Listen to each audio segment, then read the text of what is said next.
ওর মতো এত চঞ্চল, এত উঘুড়িও, কতজনের যে দধি ভাণ্ড ভেঙেছে, কতজনের যে জ্বালিয়েছে কৃষ্ণ, ওর মতো উচ্ছল কে আছে? কিন্তু বদলে গেল।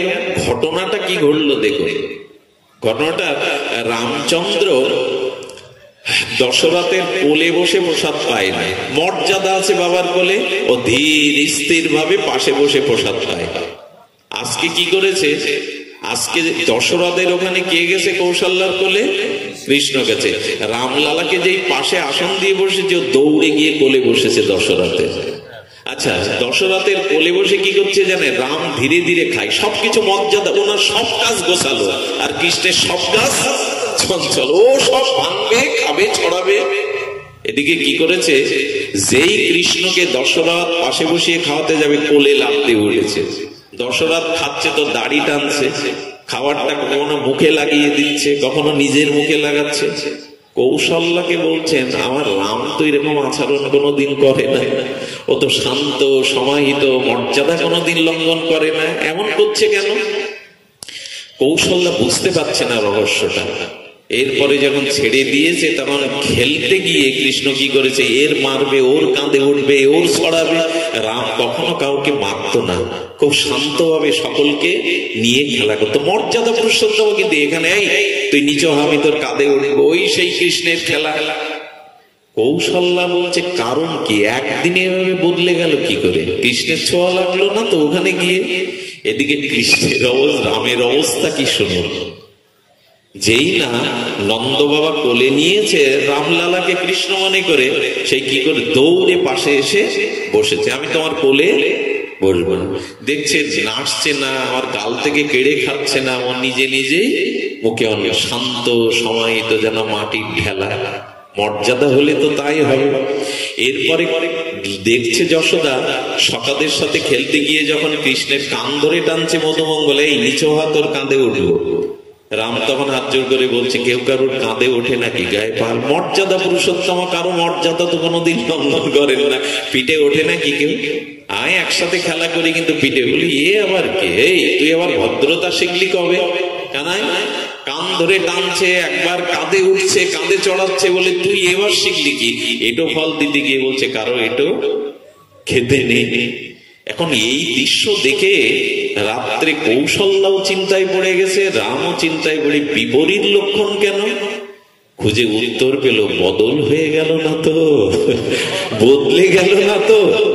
এই সকালে উঠে আর কৌশল্যা তাড়াতাড়ি সেই রামলালার মনে করে যে কৃষ্ণ একে নেড়েছিল, ওকে গিয়ে দূর থেকে বলে দেখছে, দেখে রামের চোখের দিকে খুব রামের চোখের দিকে খুব সুতীক্ষ্ণ ভাবে তাকিয়েছে। ভগবানকে চেনা বড় মুশকিল, তারপরেও বলছেন ওই কোল থেকে নামার জন্য কৃষ্ণ বারবার তো চঞ্চল। কৌশল্যার কোল থেকে নামার জন্য কখনো হাত টানছে, শাড়ি টানছে। রাম দেখছে রামলালা আর যশোদার কোলে স্থির মাটির ঢালা, বলে এই লক্ষণই বলে দিচ্ছে আসলে এই কৃষ্ণ। ও রাম, দিদি বদল হয়ে গেছে, দাও আবার পাল্টে নি। সেই দিন আমার রামলালাকে নিয়ে কৌশল্যা আসতো। ভগবানের লীলা কত আনন্দময়, এগুলো খেলতে ভালোবাসেন তিনি। এই জন্য গুরু বাবা প্রথম দিন একটা শ্লোক উচ্চারণ করেছিলেন, অনুগ্রাহ্য ভূতানাং মানসিন্তন আশ্রিতং ভজতে তাদিশি ক্রিয়া যশস্ত্রা তৎপর ভাবে। ওগো জগৎবাসী, যদি প্রেম পেতে চাও তবে আমার এই লীলা কথা শ্রবণ করো, আমার এই লীলাকে শ্রবণ করো। এই লীলার মধ্যেই তুমি খুঁজে পাবে প্রেম, ভক্তি। এই জন্য যেখানে হরিকথা সাধুমুখে হয় আপনারা যাবেন, আপনার হরিকথা শ্রবণ কীর্তন করবেন। এর থেকে বড় প্রাপ্তি এই মরজগতে আর নাই, এর থেকে বড় প্রাপ্তি হতে পারে না। রাধারানী লীলা বারবার ফিরে আসছে, কারণ রাধারানী তো ভক্ত শিরোমণি। শুনুন সেই অপূর্ব লীলা। এই লীলা খুব বেশি ব্যক্ত হয়নি আমার দ্বারা, কেন জানি না। আপনাদের এই বিশুদ্ধ ভজনন্দী মুখগুলো দেখে বারবার ঠাকুরানীর কথা মনে পড়ছে, কারণ ভক্ত শিরোমণি তিনি। মহাপ্রভু ভগবান হয়ে আসেননি, ভক্ত রূপে এসেছিলেন। আপনাদের মনে আছে 100 বছর পরে কুরুক্ষেত্রে শ্রীকৃষ্ণের সাথে গোপীদের মিলন হয়, ব্রজবাসীদের সাথে। আর আর দ্বারকাবাসীদের মিলন হয় কোথায়? কোথায় বললাম? কুরুক্ষেত্রে। এটা আপনাদের জানা না। তো কুরুক্ষেত্রে গোপীরা এসেছে, রাধারানীও এসেছে, একবার প্রাণনাথকে 100 বছর বিরহে দেখেনি বলে। আর সেখানে শ্রীকৃষ্ণের সাথে দ্বারকাপুরী থেকে অষ্টমহিষী বরা রুক্মিণী, সত্যভামা, জাম্ববতীরাও এসেছে। শুনুন, খুব মন দিতে হবে, কষ্ট হচ্ছে জানি, তবু একটু মন দিতে হবে। আগামীকাল এই আসরে আর আপনাদের বদন, আপনাদের সান্নিধ্য, আজকেই আমার বিশ্রাম পাঠ, এই জন্য লোকটাও ছাড়তে পারছি না। একটু কষ্ট হলেও একটু নিবেদন। এমনি করে আর কবে পাবো জানি না, আগামীতেও বা এমনি করে সৌভাগ্য হবে কিনাও জানি না। কবিগুরু একটা কথা বলতেন, আগামীকালের সূর্য আমার জন্য নাও উঠতে পারে, আগামীকালের সূর্য হয়তো আমার জন্য নাও উঠতে পারে। তাই যেটুকু সময় পেয়েছি কাজে লাগাই। আর বেশি আমরা পাঠ অতিক্রান্ত না করে একটু বিশ্রামের দিকে আসি। কি বলছিলাম যেন? 100 বছর পরে কুরুক্ষেত্রে এসেছে, কিন্তু রুক্মিণী, সত্যভামা, এরা তো জানেন এরা জগৎ লক্ষ্মী, এদের রূপের কোনো তুলনা নেই, এরা প্রেয়সী বরা। তো রুক্মিণী মনে মনে চিন্তা করেছে এখানে রাধারানী এসেছে। আমাদের প্রাণনা ঘুমের মধ্যেও রাধা রাধা বলে কেঁদে ওঠে, রাধা রাধা বলে ক্রন্দন করে ওঠে। আচ্ছা, রাধারানী কেমন একটু দেখি না? একটু অভিমানে, একটু অহংকারে, পরীক্ষার ছলে গেছে। একটু নিবেদন করি, রাধারানীর কাছে যখন যাবেন, ভগবানের কাছে যখন যাবেন, কোনো পরীক্ষার মন নিয়ে যাবেন না। ভগবান চিরকাল সরলকে ভালোবাসেন। সরল প্রাণে যারা যায় না তারা বঞ্চিত হয় না, আশীর্বাদ থেকে, করুণা থেকে তারা কখনো বঞ্চিত হয় না।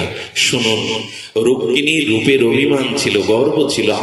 আমার দ্বারকাধীশ ভগবানের আমি পট্ট মহিষী বরা, আমি জগৎ লক্ষ্মী সুন্দরী, কিন্তু রাধার প্রতি শ্রীকৃষ্ণের কেন এত অনুরাগ? একবার দেখে আসি তো। একটু মনে মনে ওখানে চলে যান। রুক্মিণী একটু গর্ব নিয়ে, অভিমান নিয়ে যাচ্ছেন।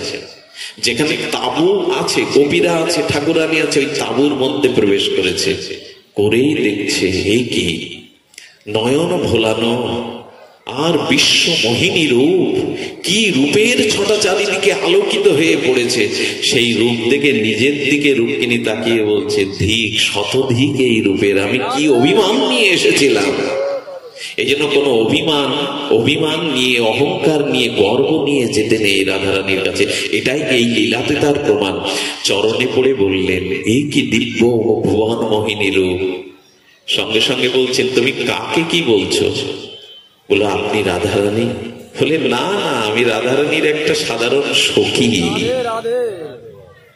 চমকিত হয়ে মাথায় হাত দিয়েছেন, এই যদি সখী হয় তাহলে না জানি রাধা ঠাকুরানী কি রূপ। এই যদি সখী হয়, বললো আমি সাধারণ সখী, রাধারানী অনেক ভেতরে, ওই যে তাবু টানানো আছে অনেক ভেতরে। বলেন, এই যদি সখী হয় তাহলে রাধারানী কি? সখী দেখেই তো অভিমান চলে গেল, নিজের গর্ব চলে গেল। এই জন্য আমাদের ভজনটা কি জানেন? এই নিবেদন ধরো, সখীর অনুগত করো।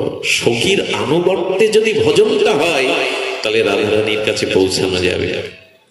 আর একটু এগিয়ে গিয়ে আর এক স্তরে গিয়ে দেখছে, এর থেকে ওই যে পৃষ্ঠ সখী, প্রাণ সখী, সখীদের ভাগ আছে তো স্তর, গিয়ে দেখছে ললিতা বিশাখা। ললিতা বিশাখাকে দেখে তাদের রূপের ছটায় দিব্য অনির্বচনীয় সেই দিব্য জ্যোতিতে গন্ধে ভরে আছে। মনে করেছেন ললিতাকে দেখে মনে করেছেন এই বুঝি রাধারানী। যখন প্রণাম করতে যাবে বলে ভুল করছেন, আমিও রাধারানীর একজন সেবিকা মাত্র, আমি রাধারানী নই। বলে, আর অপেক্ষা করিও না, সখীদের যদি এই মাধুর্য হয় একবার দেখাও, করুণাময়ী রাধারানীকে একবার দেখাও। হাত ধরে যখন নিয়ে গেল, দেখলেন কুঞ্জ মন্দিরে মহাভাবময়ী তেজময় দীপ্তি নিয়ে রাধারানী বসে আছেন, গোবিন্দ চিন্তায় বিভোর। রাধারানীর চিন্তে মনে তো অন্য চিন্তা নাই, গোবিন্দ চিন্তায়। সেই রূপ দর্শন করে রুক্মিণী মূর্ছিতা হয়ে পড়ে গেল। এমনি আর কি গোবিন্দ কাঁদে রাধারানীর জন্য, ব্রজবাসীদের জন্য। রাধারানীর একটা নখের ছটাও এই বিশ্বে অনন্তে গোবিন্দের প্রেয়সীদের মতো এত, কারণ রাধারানী তো প্রেম দিয়েই গড়া গো। ক্ষীরের ছাঁচের মধ্যে সবই তো ক্ষীর। এক মেয়েকে নিয়ে বাবা মেলায় গেছে, ওই যে মিষ্টির তৈরি পুতুল বিক্রি হয়, ঢালাই করা মিষ্টি দিয়ে তৈরি, চিনি দিয়ে ঢালাই করা পুতুল। মেয়েটা বলছে বাবা আমি মিষ্টি খাবো। পুতুলটা মেয়েটা হাতে নিয়ে বলছেন বাবা এর হাত আছে, পা আছে, মাথা আছে, এর মিষ্টি কোথায়, চুষবো কোথায়? বাবা বললে অবুঝ মেয়ে, এর যেখানেই চুষবি সেখানেই মিষ্টতা, কারণ এটা তো চিনি দিয়েই তৈরি, মিষ্টি দিয়েই তৈরি। তো রাধারানীর নখাগ্র থেকে কেশাগ্র পর্যন্ত সব মহাভাব দিয়ে গড়া, প্রেম দিয়ে গড়া। কৃষ্ণ প্রেমের আকার তো রাধারানী, কৃষ্ণ প্রেমের আকার রাধারানী। রাধা কৃষ্ণ প্রণয় বিকৃতি লাদিনী শক্তি। রাধারানী আর কিছু নাই, গোবিন্দের হৃদয়ে যে আনন্দ দায়িনী লাদিনী শক্তি, তারই রূপ হলো রাধারানী। রাধারানী অন্য কিছু না, রক্ত মাংসের না। গৌরীয় বৈষ্ণব কেন রাধা রাধা বলে বিশ্ব কাঁপাবে? কারণ রাধা রানীর করুণা না হলে শ্যাম সুন্দরের করুণা পাবো না, নিতাই চাঁদের করুণা না হলে গৌর কখনো পাবো না, শ্রীগুরু বৈষ্ণবের কৃপা না হলে কখনো ভজনও পাবো না। এগুলো সব কৃপা সাপেক্ষ, আনুগত্য সাপেক্ষ। এই জন্য রাধারানীকে দেখে পরের দিন রুক্মিণী মনে করেছে এমন সোনার প্রতিমাকে, প্রেম প্রতিমাকে যদি একটু হাতে করে সেবা করাতে পারতাম। শুনেছে আমাদের গোবিন্দ মাঝে মাঝে নাকি তার চরণ মাথায় নিতেন, বুকে নিতেন। দেহি পদপল্লব মৌদারাম, চরণ দুখানা নিত। আহা আহা, সেই রূপ রুক্মিণী ভুলতে পারছে না। একটু গরম দুধ নিয়ে গেছে। সেবায় যদি খুব ব্যাকুলতা থাকে তবে গরম কোনটা অনেক সময় খেয়াল থাকে না। সেই গরম দুগ্ধ, একটু বেশি গরম, সেবার উপযোগী না, ওই দুগ্ধটা রুক্মিণী দেবী রাধারানীকে খাইয়েছেন। আহা, এসে রাত্রে প্রাণনাথ দ্বারকাধীশের যখন চরণ সেবা করতে যাচ্ছে রুক্মিণী, তখন দেখছে গোবিন্দের চরণ তো এমনি রাঙা চরণ, কিন্তু আগুন লাগলে তাপে যেমন পুড়ে পুড়ে যায়, চরণটা অমনি করে পোড়া পোড়া। রুক্মিণী যখন হাত দিতে যাবে বলছেন হাত দিও না, আর চরণে বড় জ্বালা ব্যথা। প্রভু তোমার চরণে এত তাপ কোথা থেকে লাগলো? কেন তোমার চরণটা এত পোড়া মতো লাগছে? বললেন তুমি তো একটু আগে পুড়িয়ে দিলে। প্রভু আমি তোমার চরণে পুষ্প দিতেও ভয় পাই, এই কোমল হস্তটা তোমার চরণে দিতেও ভয় লাগে, যদি ব্যথা পাই আমি তোমার চরণ পোড়াবো? বলে হ্যাঁ জানো, একটু আগে যাকে দুধ খাওয়ালে তার হৃদয়ে আমি ছাড়া, আমার চরণ ছাড়া তো কিছু নেই। ওই গরম দুগ্ধটা রাধারানী যখনই পান করেছে আমার হৃদয়ে সেই তাপ লেগে গেছে। দুধটা তাপ ছিল, শীতল হয়নি। এরপরেও কি রাধারানী সম্পর্কে কারো কিছু বলা লাগে গো? কোথায় দুধ খেয়েছে রাধারানী, আর তার হৃদয়ে গোবিন্দের চরণ এমন ভাবে শোভিত যে সেই চরণে তাপ লেগে গেছে। আমার কি মনে হয় জানে, যারা একা কৃষ্ণের উপাসনা করে রাধারানীকে বাদ দিয়ে, তারা অনেক কিছু পেল না, জানেন, অনেক কিছু পায়নি। তারা অনেক কিছু পায়নি। এই জন্য রঘুনাথ দাস গোস্বামী রাধা কুণ্ডে বলছেন, যারা এক কৃষ্ণকে ভালোবাসে আমার রাধারানীকে বাদ দিয়ে, আমি তাদের মুখও যেন না দেখি, তারা কপট।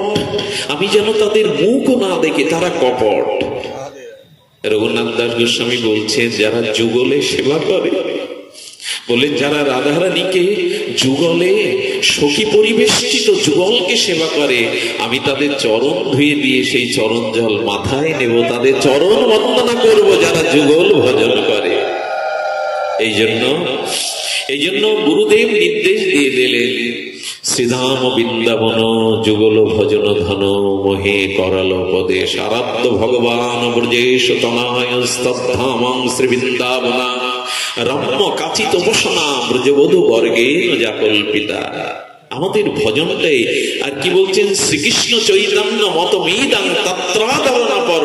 ওগো যুগল ভজনে ছাড়া যেন তোমাদের অন্যতে রতি না হয়, রতি না হয়।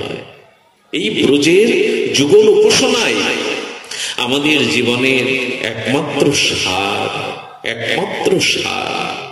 এই জন্য নিবেদন করব এই ব্রজের উপাসনা হৃদয়ে থাকুক। ছোট্ট একটি লীলা, এরপরেই পাঠ বিশ্রাম। লীলাটি লোভ সামলানো যাচ্ছে না, লীলাটি বড় হৃদয়ে চিত্তে ব্যাকুল করে দেয়। শুনুন তাহলে।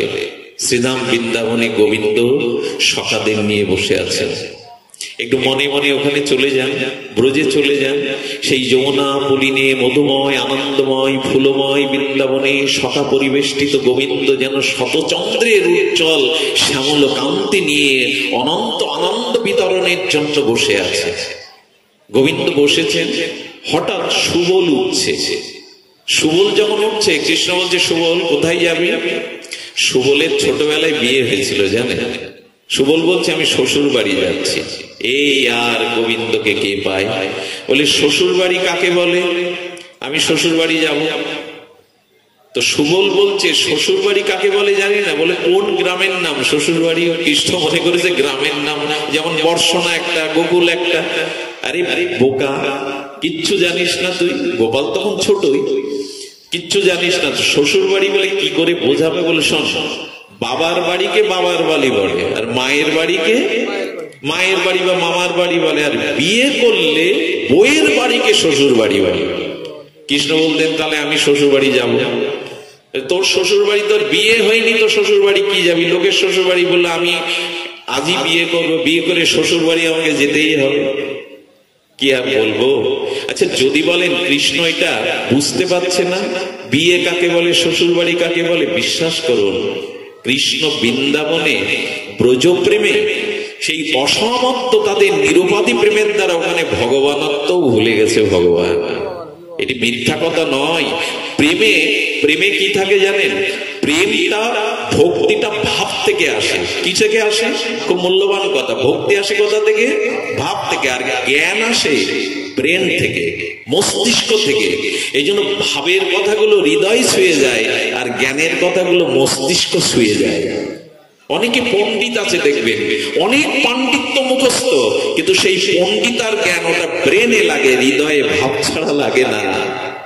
ভাব থেকেই ভক্তি আসে। এক একজনের ভাব এক এক রকম, তো ভাব থেকেই ভক্তি আসে। তো যার যেমন ভাব, ব্রজবাসীদের ভাব, ওখানে কৃষ্ণ ভগবান না, কৃষ্ণ আমার ঘরের ছেলে, কৃষ্ণ আমার সখা।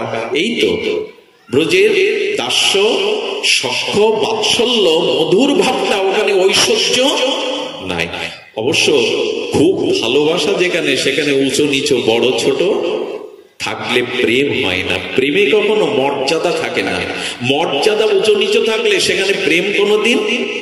দেখুন, 40 বছর বয়স, এখান থেকে 60-70 বছর আগের কথা। ছেলের বয়স 40 বছর, বাবার 80-90 হয়ে গেছে।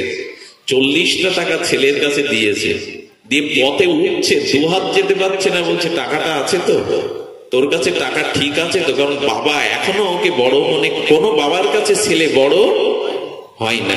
টাকা ঠিক আছে তো? ঠিক করে গাড়িতে রেখেছিস তো? 20 বার জিজ্ঞাসা করার পরে ছেলে রেগে গেছে। টাকাটা তুমি তোমার কাছে রাখো তো, আমি কি এখনো তোমার সেই কোলের শিশু আছি? আসলে প্রেম যেখানে, ভাব সেখানে, সেখানে ওই ছোটই মনে হয়। তাকে সে বড় হয়েছে এই বোধ তার থাকে না। তো ভগবানকে ও ভাবের দ্বারা ব্রজবাসীরা এমন ভালোবেসেছে, ও বড় হয়েছে, ও ভগবান, এই বুদ্ধি তাদের। একদিন মধুমঙ্গল কৃষ্ণকে বলছে, কৃষ্ণ, আকাশে বাতাসে শুনি তুই নাকি ভগবান। আছে, ভগবানকে জিজ্ঞাসা করতে গেলে তুই বলা যায়? মধুমঙ্গল বলছে, তুই নাকি ভগবান। কৃষ্ণ মনে মনে বলছে, আজ একটু নিজেকে প্রকাশ করি না, আমি ভগবান একটু জানিয়ে দেই। মধুমঙ্গলকে তখন বলছেন, হ্যাঁ আমি ভগবান। ব্রহ্মাও বলে, শিব বলে আমি ভগবান। মধুমঙ্গল এসে তখন কৃষ্ণের পিঠের দিকে তাকাচ্ছে, বুকের দিকে তাকাচ্ছে, ডানে তাকাচ্ছে, বাঁয়ে তাকাচ্ছে। বলে, এভাবে দেখছিস কি? বলে, তোর কোথায় ভগবান তাই দেখছিস। বলে, ভগবান কি পিঠে বুকে দেখা যায়? বলে, যে তুই বললি ভগবান। তখন বলছেন, দেখ, তুই ভগবান যদি হতিস, আচ্ছা একটা প্রশ্নের উত্তর দে তো কানাই। দুর্গার আছে সিংহ বাহন, শিবের আছে বৃষ, কার্তিকের আছে ময়ূর, গণেশের একটা ইঁদুরও আছে। তুই যদি দেবদেবী বা ভগবান হতিস, তোর তো একটা বাহন থাকতো, তোর তো একটা গাধাও নেই। তোর তো গাধাও নেই, ভগবান দাবি কি করিস? আর ভগবানের 4 হাত, কারো বা 10 হাত, তোর তো কিছুই নেই। তখন বললে দেখ আমি যে ভগবান প্রমাণ করছি। কি প্রমাণ? তা আমি কনিষ্ঠ অঙ্গুলিতে গিরিরাজ ধারণ করেছিলাম, 21 কিলোমিটার গিরিরাজ ধারণ করেছিলাম। তখন বললেন কানাই তোর গায়ে যে কি বল এটা আমাদের জানা নাই। সিদামার সাথে মারামারিতে তুই কোনোদিন জিততে পারিসনি, ওপরে উঠতে পারিসনি। ওদিন আমরা লাঠি ঠেঙা নিয়ে ঠেকিয়েছিলাম বলেই তো গিরিরাজ ছিল। তোর একার কৃতিত্ব দেখাবি? আমি তো মানবো না, আমি ব্রাহ্মণের ছেলে, মধুমঙ্গল, আমারও ঘি দুধ খাওয়া পড়ে, তুই শুধু একা ঘি দুধ খাস না যশোদার কাছে। তখন বলছে ও তাহলে তোরা লাঠি ঠেঙা দিয়েছিলি বলে গিরিরাজ ছিল? বলে হ্যাঁ। গোবিন্দ তখন প্রমাণ করার জন্য ভগবানকেও প্রমাণ করতে ঘাম ঝরে যাচ্ছে যে আমি ভগবান। কি জায়গা বৃন্দাবন, কি প্রেম এদের। ডাক্তার মহানম্রত ব্রহ্মচারী বলতেন জলের মধ্যে যদি একটা লোহার শলাকা ছেড়ে দেন ও বিনা বাধায় অতিক্রম করে চলে যাবে, কিন্তু জলটা যখন বরফ হবে তখন কি লোহার শলাকা দিয়ে ভেতরে যাবে? তো ওদের প্রীতিটা এত গাঢ়, ওখানে ভগবানকেও ঘাম ঝরাতে হচ্ছে আমি ভগবান প্রমাণের জন্য। বলছে শোন মধুমঙ্গল, আমি অত বড় রাক্ষসী পুতনাকে আর বধ করেছি, এটা তো মানবি আমি ভগবান। 6.5 দিনের শেষও আমি কেউ পারে? হ্যাঁ, মধুমঙ্গল উপহাসের হাসি আসছে, সকারা হো করে আসছে। তুই মেরেছিস পুতনাকে? তাহলে পুতনা ওপরে উঠলো, নিচে পড়ে মারা গেল। হলো ঝড়, ঘূর্ণিঝড় হলে তো সব ওপরে ওঠে, ঘূর্ণিঝড়ে ওপরে উঠেছিল। আর অত দূর থেকে যে মাটিতে পড়ে সে মরে ছাড়া কি? তুই মেরেছিস, অত দূর থেকে যে মাটিতে পড়ে সে তো মরবে। বলে বারে, আচ্ছা তো পুতনা মরল, আমি মরলাম না, এর মানে আমি ভগবান? বলে তুই মরবি কি করে? তুই তোর বুকের উপরেই ছিলি, অত বড় দেহের বুকের উপরে পড়লে কেউ মরে? গোবিন্দ তখন বললেন আজ একটু প্রমাণ করতে চাইছি, কি করি? শোন, তুই প্রমাণ করতে পারবি না, কারণ তুই আমার, তোদের জানা আছে তুই কি। সঙ্গে সঙ্গে বলছেন আচ্ছা আমি যদি 12 হাত 10 হাত দেখাতে পারি, আমারও যদি বামন তাকে বিশ্বাস করবি? বলে দেখা না। বলে চোখ বন্ধ কর। কৃষ্ণ তখন গরুরকে আহ্বান করেছে। গরুরের ভিডিওতে 12 ভুজ হয়েছে কৃষ্ণ, এই মূর্তিটা এখনো ব্রজে আছে, সেই যে গরুরের পিঠে। বলে এইবার চোখ খোলে, এইবার দেখ 12 ভুজ, 4 হাত না। গোবিন্দ মনে করেছে এবার নিশ্চয়ই আমার পায়ে প্রণাম করে ভগবান মনে করবে ওরা। মধুমঙ্গল চোখ খুলে আস্তে আস্তে এগিয়ে আসছে, বলে এইবার প্রণাম করবে, এইবার তো ভগবান মানবে। মধুমঙ্গল গিয়ে কান টেনে বলছেন বেটা একা পাখির উপরে উঠবি তুই? আরে একা উঠবি, লাভ আমরা উঠবো, লাভ আমরা ওর উপরে উঠবো। যেই কান ধরে নামিয়ে দিয়েছে কৃষ্ণ বলছেন গরুরকে, গরুর ফিরে যাও, এটা রাধারানীর ভূমি, এখানে ভগবানের কোন মূল্যায়ন নেই, এখানে ভগবান সাজা যাবে না, এখানে সখা হয়ে, পুত্র হয়ে, প্রিয় হয়ে, কান্তা হয়ে থাকতে হবে। এখানে ঐশ্বর্যের জায়গা নয়, এটা ঐশ্বর্যের জায়গা নয়। তো ভগবান প্রমাণ করতেও পাচ্ছে না। তো সুবলকে তখন বলছে দেখ আমি বিয়ে করবো, আজই শ্বশুর বাড়ি যাবো। সুবল একটু রেগে গিয়ে বলছে বিয়ে কি আমি দেবো? তোর বাবা মা দেবে, যা মার কাছে বল। দৌড়ে মা পূজা করছিল নারায়ণ কুলদেবতা, কোলে গিয়ে বলছে মা আমি বিয়ে করবো, শ্বশুর বাড়ি যাবো। মাহারার আনন্দ ধরে না, তুলসী পাতা আর দেবে কি নারায়ণের চরণে। বলে কি তুই বিয়ে করবি? বলে বিয়ে কখন হয় জানিস? বললো না, সুবল সকা আমাকে শ্বশুর বাড়ি নিয়েই গেল না, তো আমি বিয়ে করে শ্বশুর বাড়ি যাবো, আমার ইচ্ছা। ভগবান আসলে যখন যেটা ইচ্ছা করেন, ইচ্ছাময় তো সেটা পূর্ণ করতেই ব্যস্ত। বলে শোন গোপাল, সকালে তোকে আমি ঘুম থেকে তুলি, তোর মুখটাও আমি প্রক্ষালন করে দিই, তোকে ননি খাওয়াই, স্তনের দুধ খাওয়াই, তোকে স্নান করাই, তোকে গোষ্ঠের পোশাক পরিয়ে দিই, তোকে কোলে করে আঁচলে ঘুম পাড়াই। একটু বড় হওয়া, বড় না হলে কেউ মেয়ে দেয় না, বিয়েও করা যায় না। বলে না, বড় হওয়া যায় কি করে? বলে সব কাজ যখন নিজে নিজে করতে পারবি তখন বিয়ের চিন্তা করবি, এখন তো সব আমাকে করতে হয়। বলে মা তাহলে শোনো, কাল থেকে আমাকে ঘুম থেকে তুলতে হবে না, মাখন খাওয়াতে হবে না, স্নান করতে হবে না, আমি সব কাজ নিজে করব। তার মানে বড় হয়ে গেছি, তুমি বিয়ে ঠিক করো। কি করে বোঝাবে বলুন তো? হ্যাঁ, তখন বলছিস এক তোর বাবা আসুক, মহারাজকে আমি বলবো মেয়ে দেখতে। আচ্ছা গোপাল বল তো তোর কেমন মেয়ে পছন্দ? মার তো এসব ভালো লাগে। হ্যাঁ, গোবিন্দ তখন চোখ বন্ধ করে বলে, চোখ দুটো হবে আকর্ণ বিস্তৃত পদ্ম কমলের পাপড়ির ন্যায়, চরণ দুটো হবে উজ্জ্বল, হ্যাঁ, নাসিকাটা হবে বড় তীক্ষ্ণ। হ্যাঁ, তো এইভাবে বর্ণনা দিচ্ছেন, সবকিছু রাধারানীর কথা চিন্তা করেই বলছেন গোবিন্দ। ওই রূপ ছাড়া তো নয়নে মনে ধরে না, ওইভাবে বলে চলেছে। বলে, হ্যাঁ, তোর বাবাকে বলবো মেয়ে দেখতে, এখন যা আমাকে পূজা করতে দে, তোর বিয়ে ঠিক করব। ওদিকে সুবল বউ নিয়ে আসবে, নতুন বউয়ের মুখ দেখবে বলে আসার পথে বসে আছে, বউ দেখবো। কিন্তু ঘটনাটা কি জানে না, আমি যতবার লীলাটা চিন্তা করি হৃদয় খুব দুর্বিভূত হয়ে যায়। ওদিকে সুবল করেছে কি, ঘোড়ার রথে করে বউ নামিয়েছে, কিন্তু যাকে বিয়ে করেছিল সুবল তার নাম মাধবী, এটি ব্রজবাসী।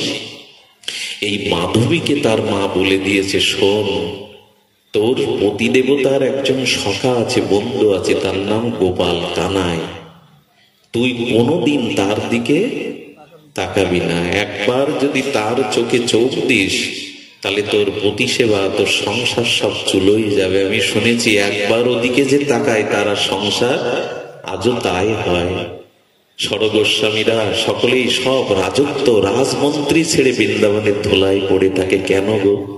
ওই দিকে যাদের একবার দৃষ্টি গেছে, ওকে দিয়ে বলছে, খবরদার কোনোদিন ওর দিকে তাকাবি না, ঘুমটা দিয়ে থাকবি। এই কথাটা একটা কথা মনে পড়লো, যাকে দেখবার জগতে তাকে আমরা বেশি দেখি না।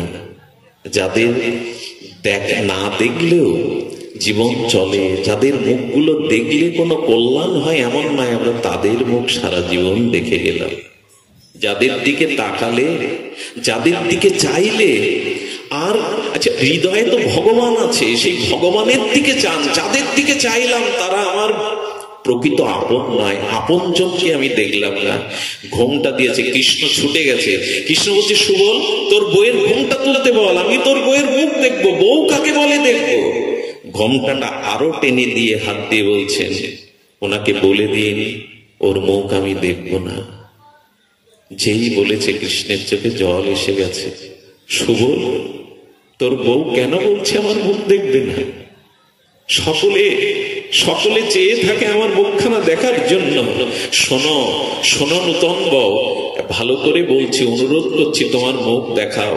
আজ যদি না দেখাও তোমাকে কাঁদতে হবে, ছটফট করতে হবে এই মুখ দেখার জন্য, তবু দেখতে পাবে না। আজ দেখো বলে, যাই হোক আমি মুখ। সুবলকে ইশারা করে দিলেন মুখটা। সুবল বলছে, এ কি করছো তুমি? কানাইকে মুখ দেখাবে না? দৃঢ় সংকল্পে চলে গেল কৃষ্ণ। চোখে জল ফেলতে ফেলতে বলে গেল, মনে মনে বলছেন, যোগী ঋষি মুনি দেবতারাও একবার এই রূপ দর্শনের জন্য কত তপস্যা, কত যুগ যুগান্তর আরাধনা করে। আজকে মাধবী আমার মুখ দেখালো না। মাধবীর প্রথম দিনের সংসারে কি হয়েছে জানেন? সকালে উঠেই বলছে, এই তো কৃষ্ণ আমার ঘরে কাল ননি চুরি করলো। আহা, কৃষ্ণের সেই মুরলী মোহন কি রূপ! পীতবরণ, ময়ূর পুচ্ছ শিখিধারী, কানে কুণ্ডল, সবখানে কৃষ্ণের গুণ, সবখানে কৃষ্ণের মহিমা, সব বাড়িতেই কৃষ্ণের চর্চা। মাধবী বলছেন, এ কি? কারো মুখে তো কৃষ্ণ কথা ছাড়া কথা নেই, কৃষ্ণের গুণ মহিমা ছাড়া কথা নেই। এরা খেতে শুতে, আর সেই মুখ মা আমাকে দেখতে নিষেধ করলো। সারা রাত কেঁদেছে। ওগো, এমন মুখ আমি দেখলাম না। সুবলও কষ্ট পেয়েছে। প্রভাতে যমুনায় জল আনতে গেছে, জল আনতে গিয়ে জলের ঘাগরিটা যখন তুলবে, কৃষ্ণের ইচ্ছায় আর তুলতে পারছে না। কেন জানে? কৃষ্ণের জন্য সারা রাত কেঁদেছে। এমন মুখ আমি মায়ের কথায় দেখলাম না। যখন কাঁদছে, সারা রাত কেঁদেছে, হৃদয় ব্যাকুল হয়েছে। গোপাল করেছে কি, গোপ বেশ ধরে ও সেখানে মুরলীধারী এসে বলছে, কি গো, তুলতে পারছ না? মনে করেছে কোনো গোপ বালক। তখন বলছে, একটু ধরে দাও না, কলসিটা তুলে দাও। কলসিটা তুলতে গিয়ে গোবিন্দ সোজা হয়ে দাঁড়িয়েছেন। গোবিন্দের মুখেই মাধবীর মুখটা পড়ে গেছে। যেই পড়েছে, কলসিটা ওখানে রেখে প্রেমে মূর্ছিত হয়ে পড়ে গেছে। পরে যখন সখীরা এলো, আমি একটু দ্রুত বলছি, পরে যখন সখীরা এলো তখন ওকে যখন জল দিয়ে ওর মোচ্চা ভাঙালো, কিরে তুই পড়ে রয়েছিস, আগে জল নিতে এসেছিস? বলে, জানিস, একজনের মুখ দেখেছি সেই মুখের বর্ণনা আমি কি করে বলবো, দেখেই তো আমি মূর্ছিত হয়ে গেছি। বলে কে সে? বললো হবে কোনো ব্রজবালক, তার নয়নে নয়ন দিয়ে আমার আর ফিরে যেতে ইচ্ছা করছে না, আর কোনো কিছু ভালো লাগছে না, ওই রূপে তো আমি মূর্ছিত হয়ে পড়ে গেছিলাম। সখীরা তখন বলল, হ্যাঁ, যাকে দেখবে না বলেছিল আজ তাকেই দেখেছে, ও তাকেই দেখেছে। কিন্তু কৃষ্ণকেও দেখে না, সবাই দেখে, কিন্তু ও আর যেদিন গিরিরাজ ধারণ করলো সেই দিন কাঁদছে, ওগো কৃষ্ণকে একবার দেখাও, জীবনে বড় ভুল করেছি তাকে না মুখ দেখিয়ে। গিরিরাজের দিন সবাই গিয়েছে, ললিতা বিশাখা বলছে, শ্যাম মাধবী বড় কাঁদছে, মাধবকে একবার দেখা দাও। ওই এক ঝলক বিজুলি চমকের মতো দেখা দিয়ে যখন লুটিয়ে পড়েছে মাধবী, আর লুকিও না, আর লুকিও না, দেখা দাও। বলে এই তারপরে তুমি আমাকে আর দেখতে পাবে না। কবে পাবো? এক যুগ পর। কোথায় পাবো? তবে শোনো, আসছে কলিযুগে রাজস্থানের মেওড়া গ্রামে তোমার জন্ম হবে। এই মাধবী হলো এই যুগের মীরাবাই, এই মাধবী হলেন মীরাবাই। মীরার জীবন আপনাদের জানা, তার গিরিধারী লালের জন্য সে সমস্ত জীবন বিলিয়ে দিয়ে গিরিধারীর সাথে লীন হয়ে গেছিল দ্বারকায়। এই হলো ভগবানের মাধুর্য।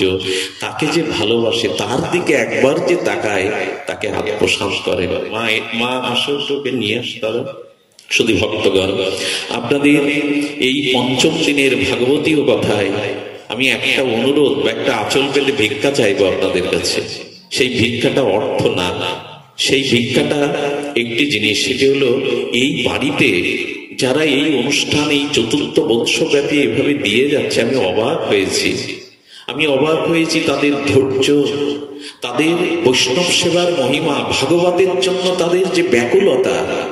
আপনাদের কাছে ভিক্ষা এইটুকুই, তাদের জন্য একটু বরাবর আশীর্বাদের হস্ত প্রসারিত করবেন, যেন তারা এমনি করে ভক্ত সঙ্গে প্রেমানন্দে আপনাদের শুভ চরণ সান্নিধ্য পেয়ে এমনি করে হরিকথার আয়োজন করতে পারে, এমনি করে তাদের বাকি দিনগুলো কাটে। মায়ের কোলে যে রাধারানীকে দেখছেন,